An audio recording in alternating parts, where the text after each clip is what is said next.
శ్రీ సత్యసాయి జిల్లాలోని గోరంట్ల మండలానికి చెందిన మురళీ నాయక్ అనే యువ జవాన్ జమ్మూ కాశ్మీర్లో చొరబాటుదారుల కాల్పుల్లో వీరమరణం పొందారు.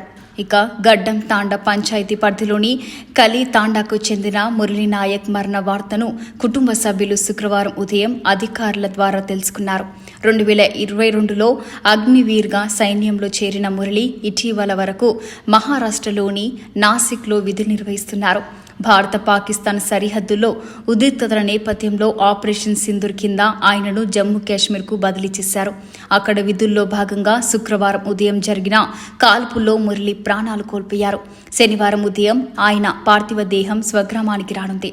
ఈ వార్త తెలిసిన వెంటనే కుటుంబ సభ్యులు, గ్రామస్తులు తీవ్ర విషాదంలో మునిగిపోయారు.